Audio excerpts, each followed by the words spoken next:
Quarterbacks Kyler Murray and CJ Stroud, plus tight end Kyle Pitts, are all primed for huge week one fantasy performances. We tell you our favorite quarterback and tight end plays for week one on today's episode of Locked On Fantasy Football.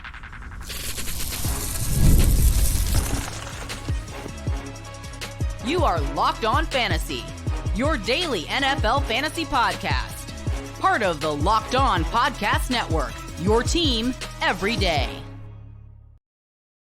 Welcome into the Locked On Fantasy Football Podcast. I'm one of your co-hosts, Michelle Magdziuk. And when I'm not doing this, I'm a researcher and fantasy analyst with NFL Network. And I'm your other co-host, Vinnie Iyer. And when I'm not doing this, I'm writing about NFL, fantasy, and betting for sportingnews.com. We are going through our favorite plays of the week as we get closer and closer to kickoff on Thursday night. We've already done our favorite running backs, our favorite wide receivers of the week on Monday and Tuesday. Today, we're going to hit on our favorite quarterback and tight end starts of week one fantasy. Before we do that, I want to let everyone know that today's episode is brought to you by FanDuel. Now through September 22nd, all FanDuel customers can bet $5 and get a 3-week free trial on NFL Sunday Ticket from YouTube and YouTube TV. Visit FanDuel.com to get started. Starting right off the bat with our favorite quarterbacks this week. Obviously, your Josh Allens, your Jalen Hurts, your Patrick Mahomes, your Lamar Jacksons are in your lineup, right? You have them actually as your top 4 quarterbacks on the week. I also have Allen and Hurts as my top 2, but who I do have number 3 is Mr. Kyler Murray himself against the Bills. You have him at quarterback 7.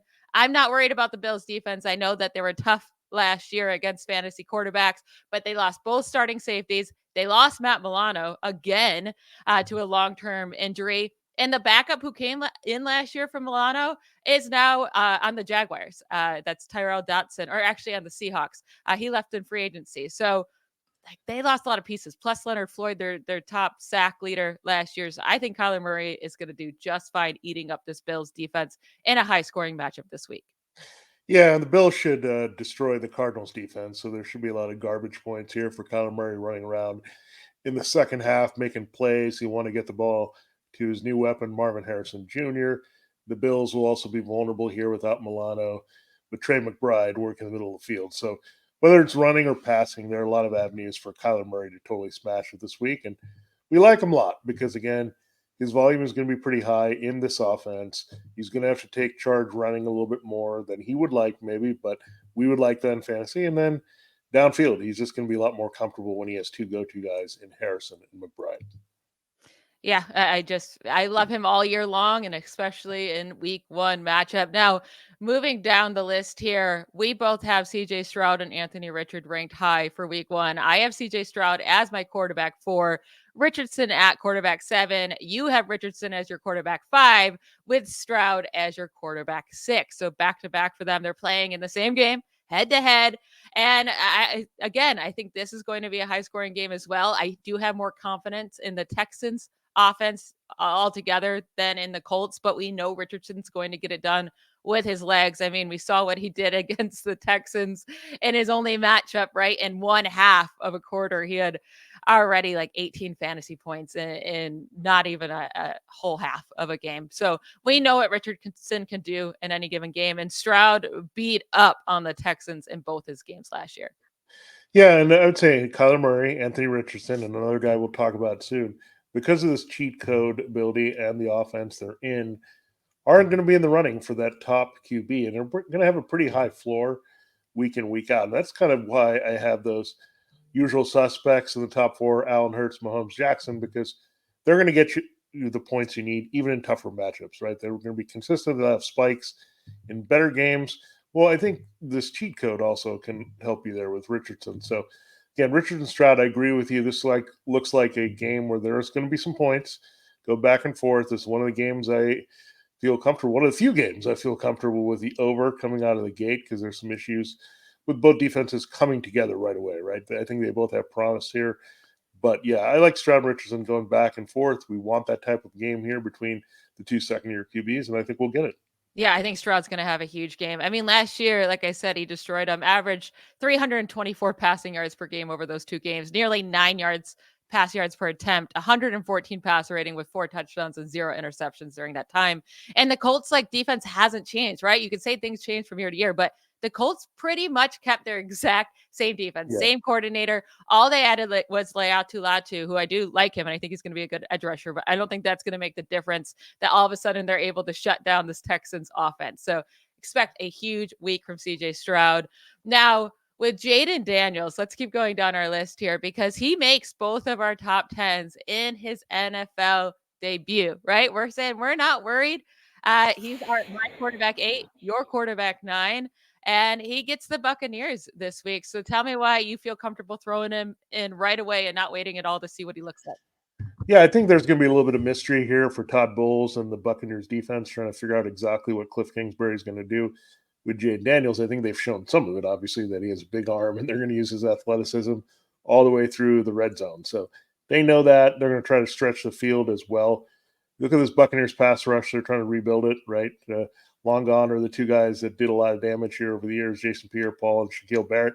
Those guys are not out there. The secondary has some questions beyond Jamel Dean and Antoine Winfield Jr., so you can throw on them here. But I think the biggest thing that's going to happen here is the Bucs are going to struggle a little bit. I mean, linebacker, I think this is where Daniels can exploit them. He's going to be very busy rushing. I see like a 250 passing, a 50 rushing game with a couple of scores here. I mean, that's pretty par for the course for these type of quarterbacks. So I love the start here for Jayden Daniels. He gets a good matchup against the Bucs defense again.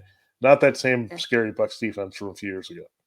Yeah, the defense doesn't scare me. And we've seen a lot of rookies have really good games in their first start over the last handful of years. I mean, Daniel Jones may have had his best game ever in his first start, same as Will Levis. And then you had Justin Herbert score 22 points, Brock Purdy score a lot. Jalen Hurts with only 167 passing yards and 1 touchdown put up 20 fantasy points because he had 106 rushing yards. Like I could see that happening with Jayden Daniels. So I'm happy to play him this week. He is going into my lineups. Now, one guy that you drafted later, who we both also have as a top 10 guy, it's Jared Goff. Because why? He's home and he gets the Rams. And he's my quarterback 5. Why? Because he's home. But he is lower for you, quarterback 10. Last year, Goff averaged 20.6 fantasy points per game. It is 8 home games.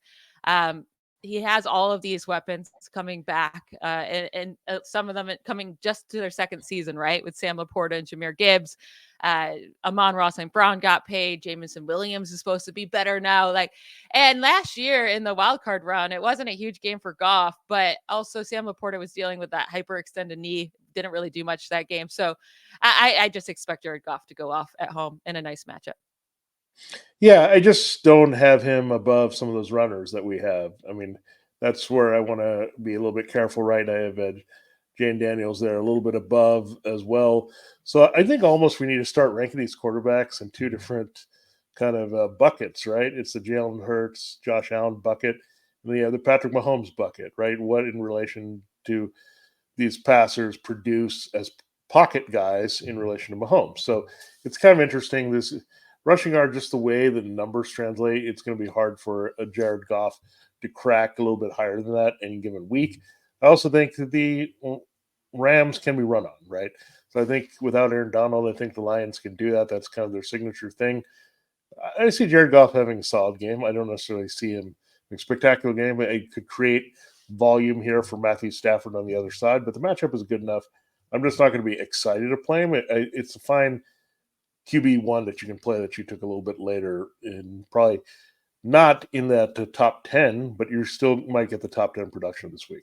Yeah, if you took Jared Goff, you took him because of what he does at home in good matchups. And this is one of those situations. So I'm plugging him into my lineup, and that's why I have him as a top 5 guy as well. I think his upside's very high.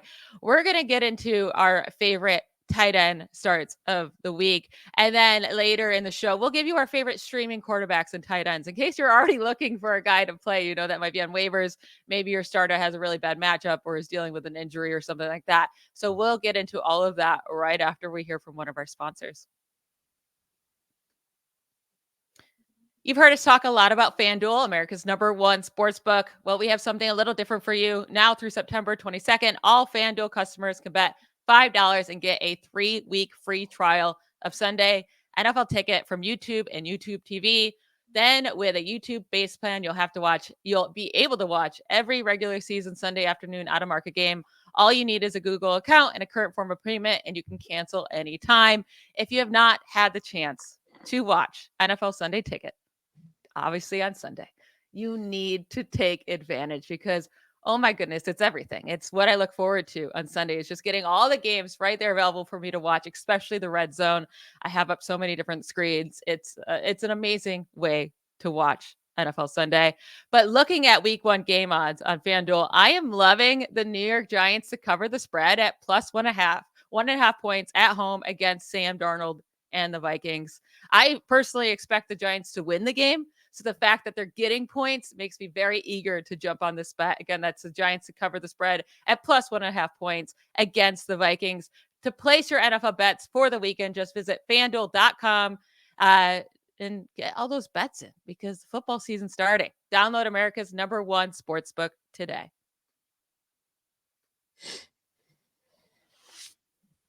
Favorite tight end starts of week 1. Obviously, outside of the elites, again, Sam Laporta, Travis Kelce is our 1 and 2 easy lineup every single week, right?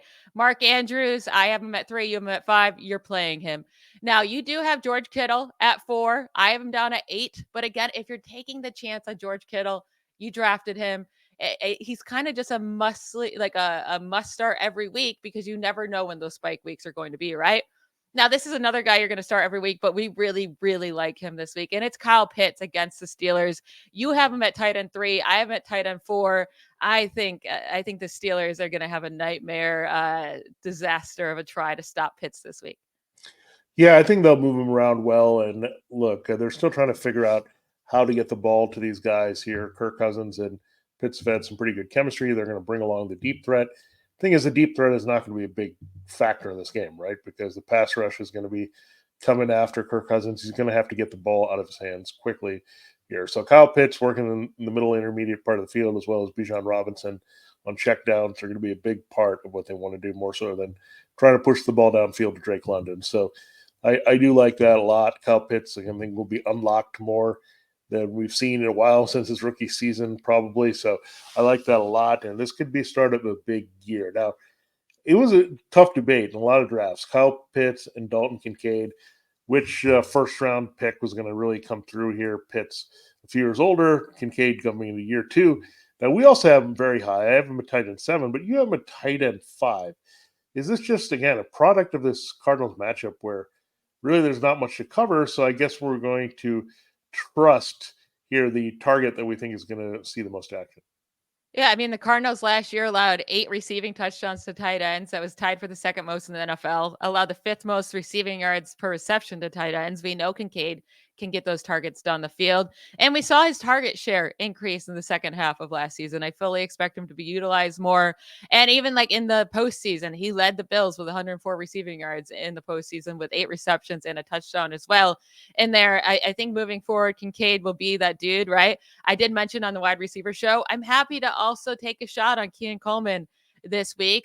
Obviously, in deeper leagues, you shouldn't need to start Keon Coleman just yet, or maybe you take a chance on him in DFS. But Kincaid should have a great start to his second year, and I'm happy to have him in my starting lineup. Yeah, and some things you do feel, right? I mean, we were waiting for some things to play out, but we know that Kincaid has to be a big part of what they do. All the indication says that they're going to use 2 tight end sets, keep them on the field for James Cook. So that's good for him and Dawson Knox being on the field. And really having a presence of another tight end is also helpful here because they can slip out Kincaid and really help in that sense. So I do like this totally for Kincaid. Great matchup again. The Cardinals are just a mess defensively. So it really lines up well with the strengths and weaknesses here of their respective opponent. Yeah. Kyle Pitts, Dalton Kincaid, and then Evan Ingram. These are all guys that are great pass catchers, right? At the tight end position, extremely athletic and can get downfield. So Evan Ingram is also a guy we have ranked high. We don't love him so much for this entire season, but in this Miami matchup, right, where we expect the Jaguars to have to keep up with this Dolphins offense that knows how to score at home. It's hard to envision Evan Ingram doesn't see a lot of targets, right? So you have him at tight end 6. I have him at tight end 7. Now, the thing is, he doesn't score a ton of touchdowns, right? So it's really going to have to come from the targets and the receptions.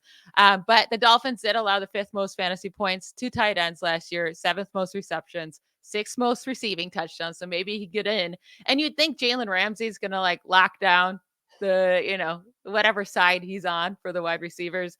And they're just going to have to focus a little bit more on getting Evan Ingram the ball. Plus, like Christian Kirk has already been banged up. That dude's always banged up.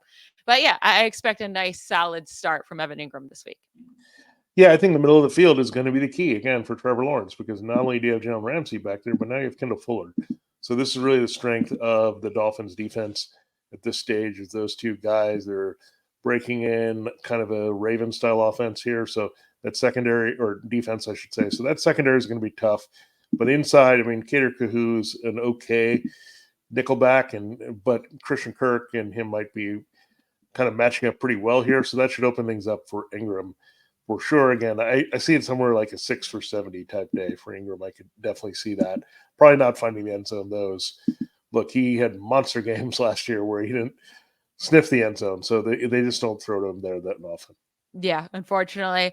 Now, to the other guys in our top 10, I have David Njoku at 9. You have him a little bit lower because of the Dallas matchup. It's a little hard, but I do expect him to be heavily involved in this matchup right away. Jake Ferguson makes both of our top 10s, but he has a pretty tough matchup against Cleveland. In Cleveland, we know this Cowboys offense isn't as good on the road. So we have him a little bit lower down, not pushed down too far. And then also, of course, Trey McBride. He makes both of ours a little bit of a harder matchup on paper, right? Again, but with Matt Milano not there, with them losing their safeties, like Trey McBride should still have a day. So Trey McBride also happy to start this week and have in my lineups for either it be our regular leagues or also DFS. I think Trey McBride's a very solid start as well. We're going to get into the best streaming quarterbacks and tight ends for week 1. Help you make those decisions if you have any tough ones to make heading into Thursday night football.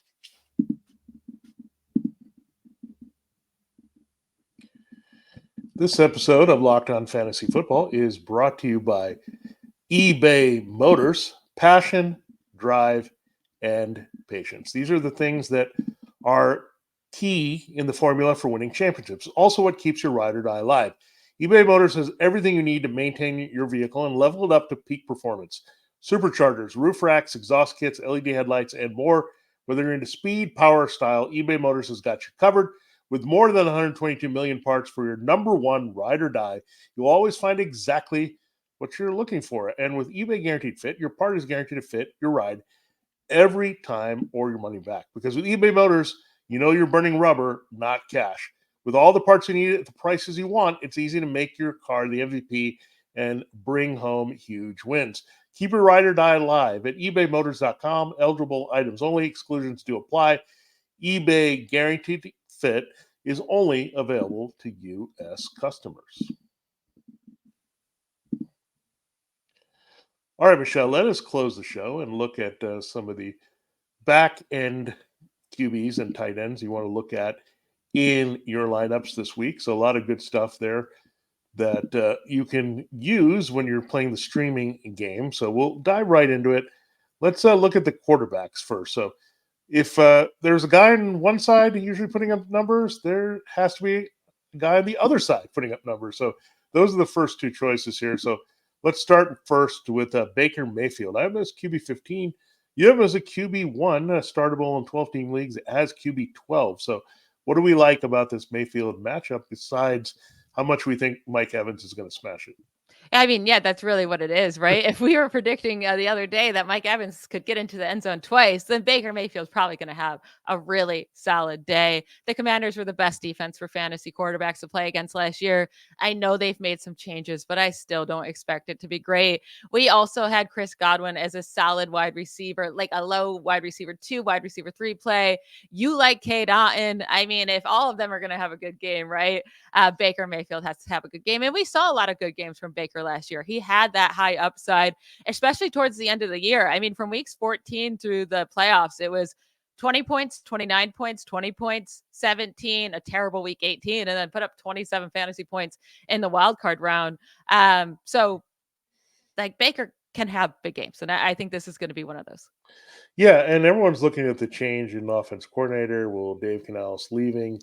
Will that bring down Baker? But keep in mind, he's worked with Liam Cohen before, and he had some good success down the stretch when he was briefly with the Rams together. So when you look at that, I mean, they do like using a tight end. That's why I like Otton.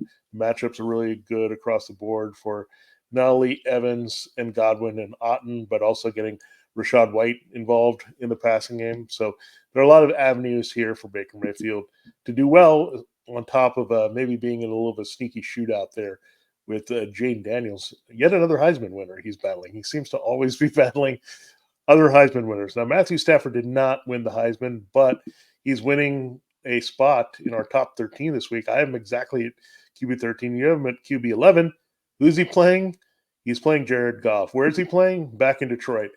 And he gets the Lions defense. So all those things says he's going to throw the ball a lot. Cooper Kupp is fully healthy. Puka Nacua looks like he's going to be good to go. All you need to tell me is he's got those two guys as his receivers against a so-so pass defense, right? It's still a work in progress. We'll see about Terry and Arnold, what he can do in the back end to help, see if they can get Aiden Hutchinson some pass rush up. But still, Lions are not going to transform their pass defense overnight. There's going to be availability for both these guys to do well for Goff. We also might see a little bit of Colby Parkinson here. Tyler Higbee is out here, so he could use the tight end a little bit more. So between those three guys and some of the other receivers and the volume that Stafford's going to get opposite Goff, I really like him this week.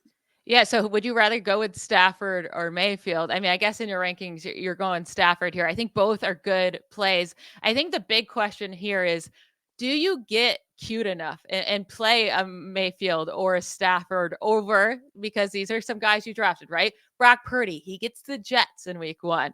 Joe Burrow, he gets the Patriots. Now, we don't know what that defense is going to look like without Bill Belichick. Maybe it's not as scary. Dak is on the road against Cleveland. Caleb Williams in his first ever NFL game. I know we're happy to play Jayden Daniels, but that's because of rushing, right? Like, do you get cute and play Baker or Stafford over any of those guys? Yeah, you got to think about it, especially I would say Prescott and Purdy. I mean, these are two really tough pass defenses these guys are facing.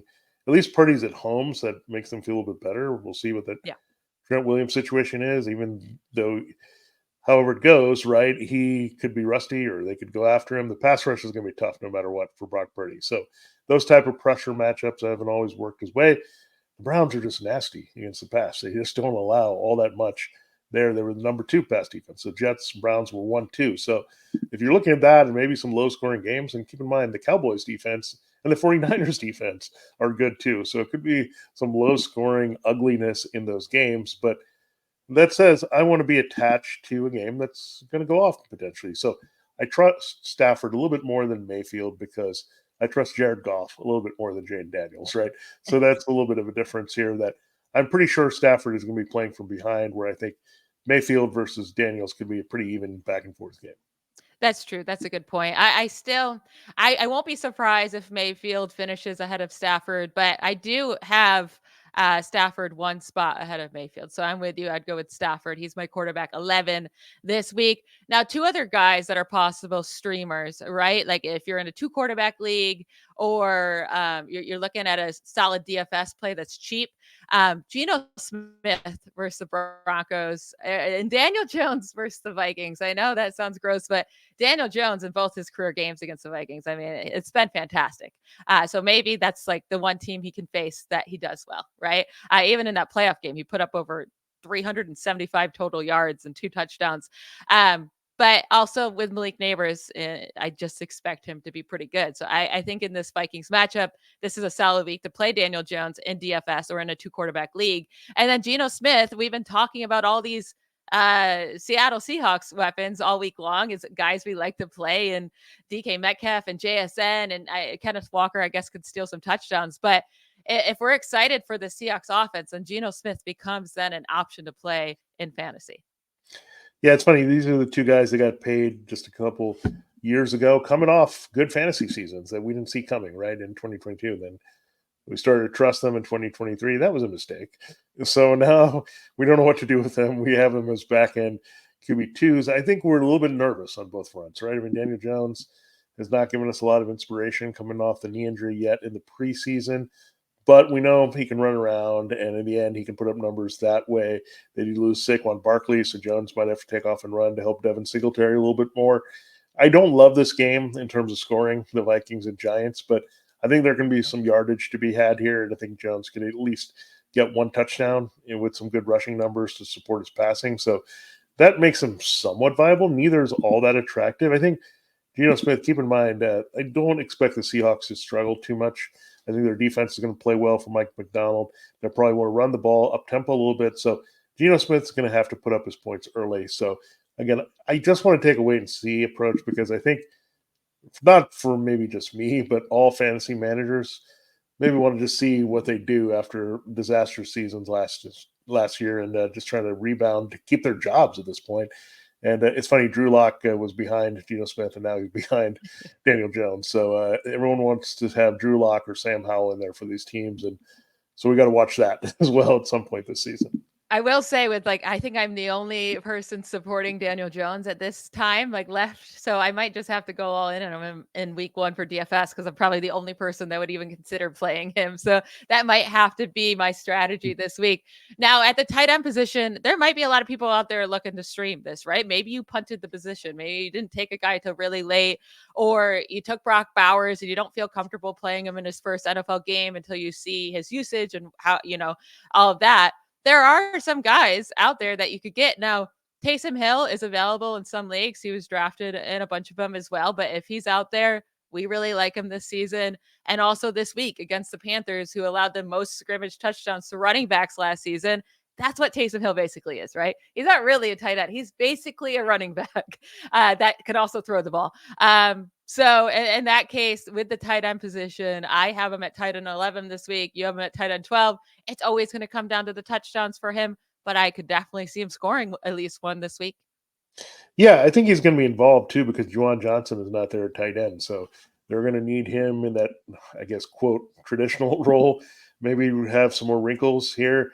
And again, we talked about Clint Kubiak maybe being a little creative with not only Taysom Hill, but Rashid Shaheed, two of his faster players out there, giving maybe some rushing opportunities. So I think he'll be creative coming over with the 49ers. I'm not saying you're going to Taysom Hill to become Deebo Samuel part 2, but some of those wrinkles will probably be factored in. He's just too good of an athlete. I mean, we know Dennis Allen loves him. Dennis Allen's trying to save his job. He's going to try to get Taysom Hill in the game if there's any issues here with Derek Carr. I also think the Saints will have no trouble moving the ball on this kind of shell of a Panthers defense at this point.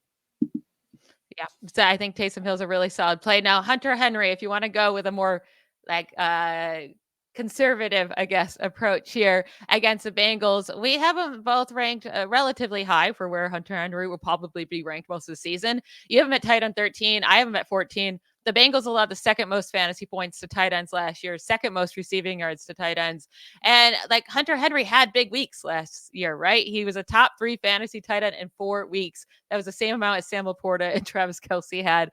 And Henry is the only Patriots player that will be playing for them in week 1 that had a single receiving touchdown last year. He did lead the team with 6. So I just think Brissett's going to have to lean on Henry. I think too many young guys around him. He's going to lean on Hunter Henry. And I think he's a solid enough choice if you're looking for someone to play this week. Yeah, I mean, they really have to get the ball to someone in this game. And they also like Hunter Henry as a blocker. They're going to be sticking to the running game quite a bit with Ramondre Stevenson. I think Henry is still a much better receiver than blocker. But when we look at it, Henry has to be on the field and contribute something, right? We saw even when Mac Jones was a rookie that Henry was producing. So maybe Jacoby Brissett in there, and maybe when we have at one point Drake May in there, that it's going to be a security blanket either way for this team. They need to throw to him. I mean, right now we have some hopes for Jalen Polk and some of these other receivers, but with no Kendrick Bourne, Hunter Henry is going to be the trusted guy in this offense early in the season.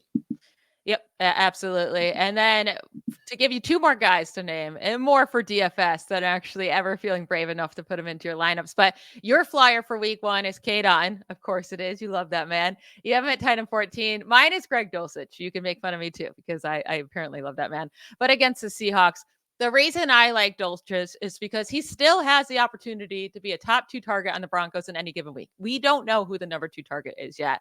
The Seahawks were very leaky against tight ends last year, allowing the 7th most receiving yards to the position last season. And now they lost both of their starting inside linebackers, who were their top 2 leading tacklers from last season, and Bobby Wagner and Jordan Brooks. And then they also cut their safety Quandre Diggs. So like I do think there's an area here where they could really hurt the Seahawks defense with using Greg Dulcich over the middle.